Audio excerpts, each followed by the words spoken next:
Hello viewers, எல்லோரும் எப்படி இருக்கீங்க? சூப்பராக இருக்கோம். நான் இன்றைக்கி நம்ம செடியோட அப்டேட் பார்ப்போம். அப்டேட் பார்க்குறதுக்கு முன்னாடி ஜோதி ஃபார்மிங்கை சப்ஸ்கிரைப் பண்ணிக்கோங்க. அதில் பெல்லைக்கான ஆளுங்கிறத கிளிக் பண்ணிக்கோங்க. அப்போ தான் நான் போடுற வீடியோ உங்களுக்கு உடனே நோட்டிஃபிகேஷனாக கிடைக்கும். வாங்க வீடியோக்குள்ளே போவோம். எவ்வளோ சிறப்பாக இருக்குன்னு பார்த்தீங்களா ரோஸு. அதோட விவர்ஸ் இங்கே பாருங்கள், பன்னீர் ரோஸ் இங்கே ஒரு மொட்டு வந்துட்டாங்க, இதில் ஒரு மொட்டு வந்துட்டாங்க. நிறைய தளிர் அடிச்சிருக்கு இந்த வட்டம். நல்லா அந்த நேற்று பாசி பயிர் நம்ம ஊற்றினோம் பார்த்தீங்களா குளிச்ச தண்ணியில், அதுதான் இது கூட ரீசனே. இங்கே பாருங்கள், இங்கே ஒரு தளிர், இங்கே பாருங்கள், இங்கே வரும். இதெல்லாம் 7 days ரோஸு. இதுவும் ரெண்டுமேவும் அப்படியே பின்னி போய் கிடக்காக. ஏன்னா பெருசாக தான் வருது 7 days ரோஸும். இதுவுமே இங்கேயே பாருங்கள், குட்டி குட்டியாக வருது பாருங்கள் தளிர். இது 7 days ரோஸ் தான். இங்கே ஒன்று வந்திருக்கு பாருங்கள், அத்தனையும் மொட்டு வைக்கும். எவ்வளோ சிறப்பாக இருக்குன்னு பாருங்கள். செம்பருத்திலேயும் மொட்டு வந்துருச்சு விவர்ஸ். இந்த பாருங்கள், ரொம்ப நாள் கழித்து சிகப்பு செம்பருத்தி மொட்டு வந்திருக்காங்க. இன்னும் அடுத்து சடன்னு மொட்டு வந்துடும். நம்ம இந்த இயற்கை உரமாக மாறி மாறி ஊற்றுறனால செடி நல்லா சிறப்பாக இருக்குது. இங்கேயுமே இங்கே பாருங்கள், 3 மொட்டு வைக்க ஆரம்பிச்சிட்டாங்க மல்லிகைப்பூவில். இங்கே பாருங்கள், இந்த குட்டி செடிமான இது போட்டோம்ல, பதியம் போட்டோம்ல, அதுலேயும் மொட்டு வர ஆரம்பிச்சிட்டாங்க. எல்லாமே நல்லா சிறப்பாக இருக்குது. அதுபோல் வேறு ஒரு சின்ன டிப்ஸு தான். நம்ம வீட்டில் யூஸ் பண்ணுவோம் பாருங்கள், இந்த கேஸ்கட்டு இதாகிடுச்சு, பெருசானோடனே வேஸ்ட் ஆகிடுச்சு. அதை நம்ம தூக்கி போடாமல் நான் இதில் சங்கு பூக்காய் என்ன செஞ்சுருக்கேன், ஒரு கம்பியில் வச்சு அப்படியே கட்டி அதில் சுற்றி விட்ருக்கேன். இதிலே நம்ம சுற்றி விட்டோம்னா சரி, பூ இதுக்குள்ளேயே வந்துக்கிட்டே இருக்கும். எவ்வளோ சூப்பராக இருக்குன்னு பாருங்கள். இது ஒரு சின்ன ஐடியா தான், நீங்களும் முடிஞ்சால் அதை செய்யுங்க. ரொம்ப உயர வரைக்கும் பூ நம்ம போனால் சுவரில் போய் பறிக்க முடியாது. ஏன்னா இங்கனக்குள்ளக்கே பறிச்சிக்கலாம். இதையுமே அப்படி தான் விட்டுருக்கேன். 4 குச்சியை சொருவி வச்சேன்ல, அதுக்குள்ளே இங்கனக்குள்ளக்கே நான் விட்டுருக்கேன். பூ இங்கனக்கே பூத்தா பார்க்க அழகாக இருக்கும். அதுக்கு அந்த இதையுமே என்ன செய்யணும், எடுத்து கீழே கூடி இப்படியே வளைச்சி விட்ருவேன். இன்றைக்கி நம்ம செடியோட அப்டேட் தான் பார்க்க போகிறோம் விவர்ஸ். என்ன கேட்டால், காலையில் இன்றைக்கி கார்ப்பரேஷன் வாட்டர் வந்துச்சு.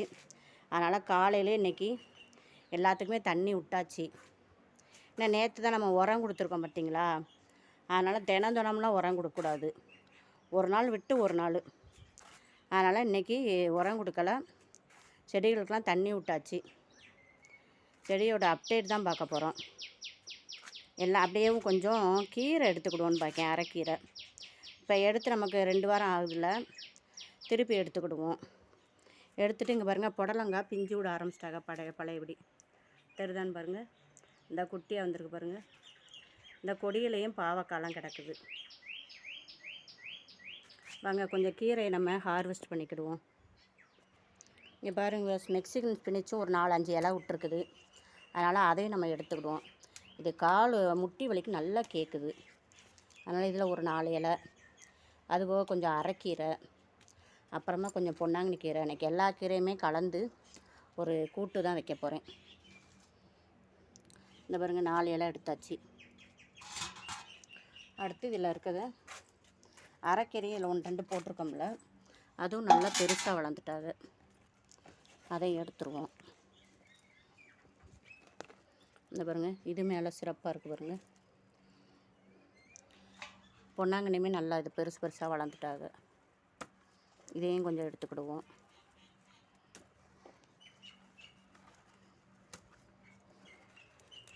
எல்லா கீரையும் போட்டு கூட்டு வச்சோம்னா சரி, நல்லா டேஸ்ட்டாக இருக்குது. இது சமத்துவ கீரைங்கிற மாதிரி அனைத்து வகை கீரைகளையும் கலந்து வைக்கும்போது நல்லா சிறப்பாக இருக்குது. இந்த ஒரு காராமணி வந்துச்சுல விவசாயம், இது காராமணி தான் நினைக்கிறேன், யாருமே கமெண்டில் சொல்லலை. அதில் 2-3 கீரை இருக்குது, அதையும் நம்ம எடுத்துக்கிடுவோம். இந்த இதில் கொஞ்சம் கிடக்கு, இதெல்லாம் காட்டுக்கீரை. இந்த சிறுகீரைன்னு சொல்லி போட்டேன் பார்த்தீங்களா, அந்த கீரைங்க. அந்த மிளகாய் செடி முன்னாடி இருந்துச்சுல விவர்ஸ், அதை எடுத்து இதில் வச்சுருக்கேன். இது கண்டா குடமிளகாய் இருக்குமான்னு ஒரு நப்பாசை தான். பார்ப்போம், இது குடமிளகாய் இருந்தால் ரொம்ப ஹாப்பியாக இருக்கும். சரி பார்ப்போம், நான் வளர்ந்து பூ விட்டால் தெரிஞ்சிரும்ல காய் வரும்போது. பார்த்துக்கிடுவோம். அப்படியே இந்த டப்பில் இருக்க கீரையும் கொஞ்சம் எடுத்துக்கிட்டு போகிறோம் விவசாயம். அதோட கொஞ்சம் தக்காளி பழங்க பாருங்கள், நாட்டு தக்காளி 4மே பழுத்துருச்சு பாருங்கள்.